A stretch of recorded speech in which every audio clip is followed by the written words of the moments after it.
بسم الله الرحمن الرحيم. النهارده هناخد حاجة مهمة جدا، اللي انت تقدر تتخيل في الرسم. التخيل ده اهم حاجة في الرسم. لو انت ما بتعرفش تتخيل مش هتعرف ترسم. هو في حد ما يعرفش يتخيل؟ كل الناس بتعرف تتخيل. ان شاء الله مع التمرين اللي احنا هنشرح عليه دوت او الرسمة اللي احنا هنرسمها دلوقتي هتبدأ نشغل عندك التخيل شوية. بالتدريج هنوصل ان انت تتخيل كويس جدا. بس خلينا في اول حاجة ممكن اوريها لك. احنا زي ما اتفقنا التخصص بتاعك تخصص ميكانيكا، عبارة عن التعامل تملي بتاع المادة اللي انت بتتعامل بيها، المادة يعني اللي انت بتتعامل بيها، المعادن كلها. حتى لما بنيجي نرسم بنرسم قطع لمعادن. تمام. طبعا الرسمة اللي قدامي او الحاجة اللي قدامي دي ده موبايل وده سولوتيب، والحتة ديت عبارة عن حاجة كده مجسمة زي ما انت شايف كده، ساندة السولوتيب بالموبايل كويس. ده شكل حقيقي اهو قدامك، واخد بالك؟ ده شكل حقيقي اهو قدامك. الشكل دوت ده عبارة عن جسم انت عارف مكوناته، موبايل، سولوتيب، جزء كده شبه المثلث انا عامله زي تخانة عشان يثبت السولوتيب في الموبايل ما يقعش. تمام، يعني عامله زي تثبيت او تقوية. هنقول لك ده اسمه ايه حالا، بس خلينا كده بمنتهى البساطة. الرسمة اللي قدامي او الجسم اللي قدامي دوت عبارة عن جراب ملزوق عليه حتة سولوتيب مدورة، وفي حتة مقوية كده عشان اثبت دي مع الموبايل بشكل جامد شوية. لو احنا قلنا اللي ده الشكل اللي قدامي ده زي ما هو ايا كان المعدن بتاعه ايا كان المادة بتاعته، عاوز اجيب له منظور هندسي. منظور هندسي يعني ايه؟ يعني اشوفه من 3 جناب في وقت واحد او 3 اوجه في وقت واحد. اللي انا امسك التمرين وابدا اعدله كده بالشكل ده لغايه ما يبقى بالشكل ده باين قدامك، باين من الجنب ده وباين من الجنب ده وباين من فوق. انت كده تقدر تشوف الشكل او تشوف التمرين بشكل اوضح. يعني التمرين ده لو انا مسكته كده بالشكل ده بقى باين فيه دلوقتي التلات اوجه بتوعه، اللي هو الجنب اللي قدامي ده والجنب ده والسطح اللي فوق ده. ده كده بقى اسمه منظور هندسي. الشكل اللي قدامك دوت بدل باين فيه التلات اوجه للجسم، ده اسمه منظور هندسي. تمام كده؟ المنظور الهندسي ده عشان اجيب له 3 مساقط، احنا قبل كده كنا اتكلمنا عن الموضوع ده وقلنا كلمة منظور هندسي اللي هو بيبان فيه التلات اوجه والمساقط. هم 3 صور للتمرين ده. لو انا حاطه بالشكل دوت هيبقى انا لو جيت بصيت من فوق هشوف الشكل ده، لو جيت ابص من الناحيه دي كده اللي هو كمسقط راسي، وهبص كده كمسقط جنبي. يعني انا دلوقتي لو مسكت الموبايل وصورت حالا دلوقتي اللقطه اللي قدامك دي، بقى التمرين دلوقتي واخد الشكل الافقي او المسقط الافقي اللي انا مصوره من فوق بالشكل ده. باين ايه في التمرين؟ باين شكل الموبايل كله، باين مكان الكاميرا بتاع الموبايل، باين الدايره بتاعه السولوتيب والدايره اللي جوه بتاعه السولوتيب، باين من فوق العرض بتاع الحته دي. الحته دي عشان ما ننساش دي بنسميها عصب، اللي هي بتقوي بعض اجزاء الميكانيكيه بنسميها عصب. انا بعمل عصب للاسطوانه دي او للسولوتيب ده مع القاعده او مع الموبايل دي، بعمل لها عصب يعني بقويها، اسمه عصب. العصب ده من فوق لما اجي ابص عليه هشوفه بالخطين دول بس، اللي هو الخط اللي فوق ده والخط اللي فوق ده. يعني انا دلوقتي لو انا حبيت ارسم المسقط الافقي ده هرسم المستطيل ده وجواه الدايره الكبيره بتاعه الاسطوانه والدايره الصغيره اللي جوه دي، وهعمل الخطين دول بس، وهاجي احدد هنا دايرتين كده بالشكل ده اللي هما مكان الكاميرا. ده بالنسبه للمسقط الافقي. تمام. طب انا لو جيت رسمته دلوقتي كده وهحطه كده على جنب هنا واحطه في المكان ده، يعني انا هرسمه في المكان بتاعه اللي هو ده. لو انا رسمته هنا هيبقى شكله عامل ازاي؟ هيبقى شكله عامل كده بالظبط. لو انا بقى شلت الموبايل هلاقي الرسمه بتاعتي بقى شكلها عامل كده.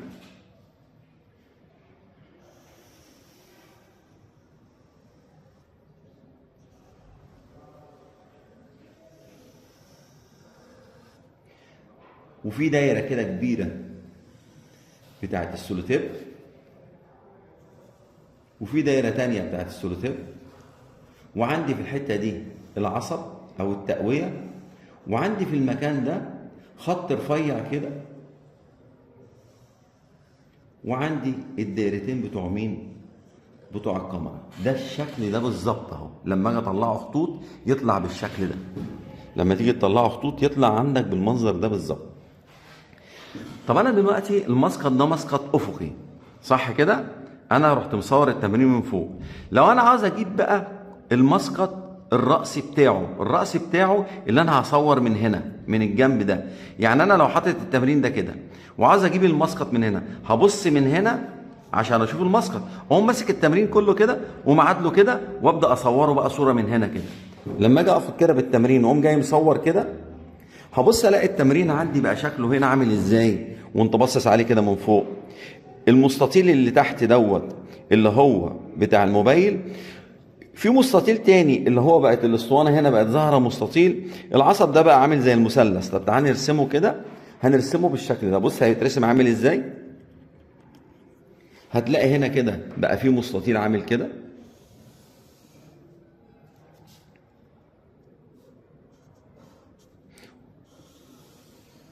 وبعد كده الاسطوانه دي هتبقى عامله كده، جواها اسطوانه تانية بقت شرط، وعندي العصب بقى عامل كده، وفي عندي البروز بقى اللي بقى موجود هنا ده اللي هي حته رفيعه جدا شكلها عامل كده، اللي هي الحته بتاعت البروز بتاعت الايه؟ بتاعت الكاميرا بتاع الموبايل.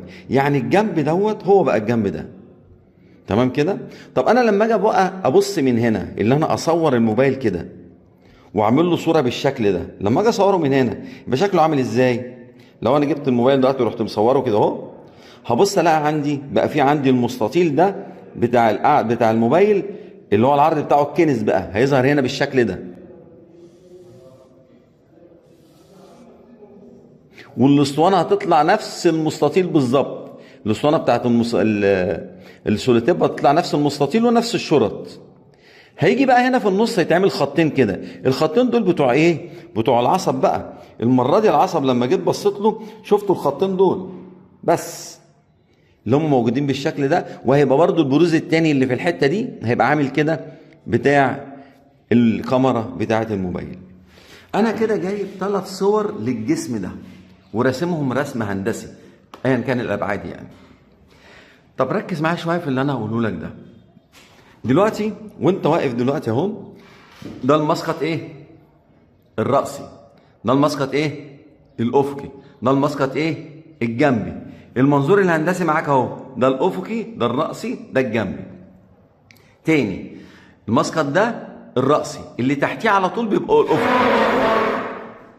تاني الحته دي، انا النهارده ده المسقط الرأسي بيبقى تحتيه الافقي، المسقط الجنبي بيبقى جنب الرأسي. تمام كده؟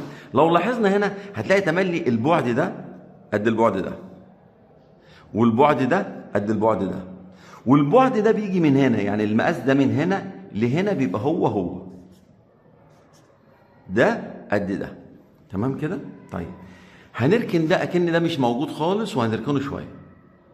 هنبص على المسقط ده الرأسي شويه، بص عليه وركز معايا شويه، خليك بص على المسقط الرأسي.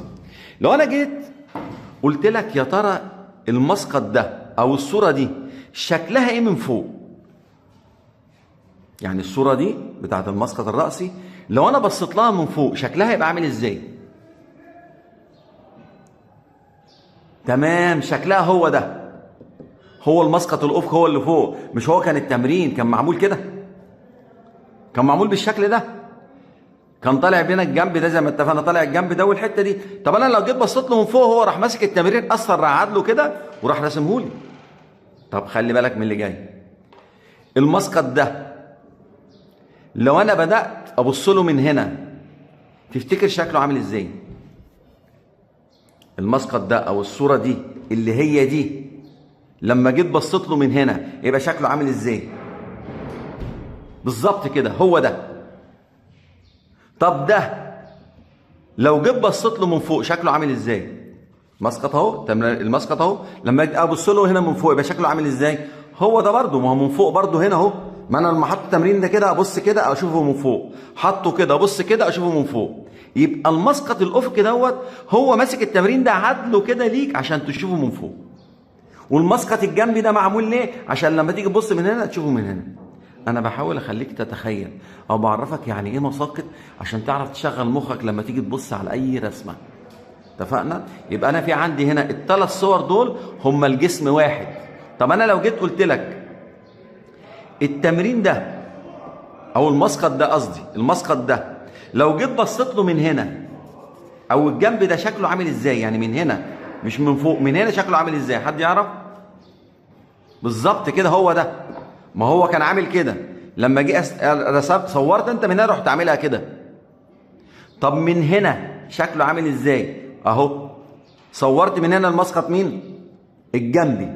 طب لو قلت لك من هنا، لو انا باصص من هنا هشوف ايه؟ هشوف المسقط ده. لو انا باصص من هنا هشوف المسقط ده. طب لو انا باصص من فوق هشوف المسقط ده. لو انا باصص من هنا هشوف المسقط ده. طب لو باصص من هنا هشوف الافقي. تعال احط كده علامات على الاسهم دي. لو انا بصيت على ده هشوف انهي مسقط؟ الرأسي. طب انا لو بصيت من هنا هشوف انهي مسقط؟ الرأسي برضو. ما انت هتبص كده هتشوف الرأسي اهو، التمرين اهو. هتبص كده هتشوف الجنب ده اللي هو الرأسي. لو هو كده هتبص هنا هتشوف ده الجنب ده اللي هو الرأسي. يعني الناحية دي رأسي والناحية دي رأسي. طب لو جيت بصيت من هنا من فوق هشوف ايه؟ الافقي. يبقى هنا افقي. لما اجي ابص من هنا برضه افقي. طب ومن هنا؟ اكيد هنا الجنبي وهنا الجنبي. هتلاحظ ان كل حتتين بشوف بينهم بعد اكيد. يعني انا النهارده الحته اللي تحت دي مستطيل ده